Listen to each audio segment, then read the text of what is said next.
இந்தியாவுடைய national symbols என்னென்ன இருக்குது, அதை எப்போ இந்தியன் கவர்மெண்ட்டால் அக்செப்ட் பண்ணாங்க, இது ரிலேட்டடான ஒரு ஷார்ட் வீடியோ தான் இது.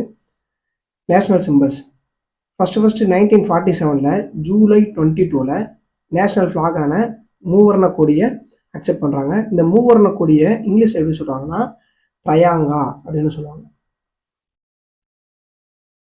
ட்ரையாங்கா அப்படின்னு சொல்லுவாங்க. அடுத்து ஜனவரி 24 நம்மளுடைய நேஷ்னல் ஆந்தம் தேசிய கீதமான ஜனகண மன அது வந்து எப்போனா 1950 ஜனவரி 24 அக்செப்ட் பண்ணுறாங்க. இந்த நேஷ்னல் ஆந்தம் எழுதுனது யார் அப்படின்னு பார்த்தீங்கன்னா ரவீந்திரநாத் தாகூர். இந்த நேஷ்னல் ஆந்தமை ஃபஸ்ட்டு எப்போ பாடியிருப்பாங்க அப்படின்னா 1911 கல்கத்தா காங்கிரஸ் கான்ஃபரன்ஸில், கல்கத்தா மாநாட்டில் தான் ஃபஸ்ட்டு பாடியிருப்பாங்க. இதே மாதிரி தேசிய பாடல் நேஷ்னல் சாங் அப்படின்றது வந்தே மாதரம்.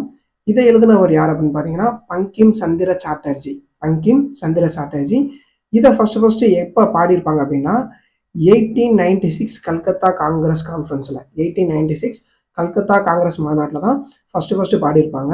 இதில் முக்கியமான விஷயம் என்னென்னா இந்த தேசிய பாடலை எழுதுனது பங்கிம் சந்திர சாட்டர்ஜி. ஆனால் 1896 ஃபஸ்ட்டு இந்த வந்தே மாதரத்தை பாடினது யாருன்னு பார்த்தீங்கன்னா ரவீந்திரநாத் தாகூர் தான் இதை பாடியிருப்பார்.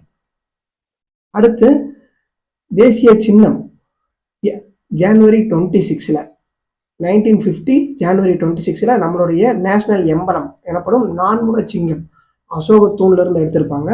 இந்த நான்முக சிங்கம் தான் நம்மளுடைய தேசிய லட்சணை அல்லது தேசிய சின்னமாக உள்ளது. அடுத்தது 1950 தேசிய மரம், கனி, மலர், அதாவது ட்ரீ, ஃப்ரூட், ஃப்ளவர், இது மூணுமே 1950 தான் அக்செப்ட் பண்ணுறாங்க. இந்த ஃபஸ்ட்டு ரெண்டுக்கும் எக்ஸாக்டாக டேட் மென்ஷன் பண்ணல. இந்த தாமரை மட்டும் ஜனவரி 26 1950 அக்செப்ட் பண்ணிடுறாங்க. ஏற்கனவே நேஷனல் எம்பலம் பார்த்தோம், அதுவும் ஜனவரி 26 1950 தான். தாமரையும் ஜனவரி 26 1950 தான். இந்த ஆலமரம் இருக்குது பார்த்தீங்களா, இதோடைய அறிவியல் பெயர் என்னன்னா ஃபிகுஸ் பெகனலிசிஸ். இதே மாமரம்னா மாஞ்சிஃபெரா இண்டிகா. ஓகே, 1957 மார்ச் 22 தேசிய காலண்டரான சக வருட காலண்டர், சகா இயர் அப்படின்னு சொல்லுவாங்க. இது வந்து கிபி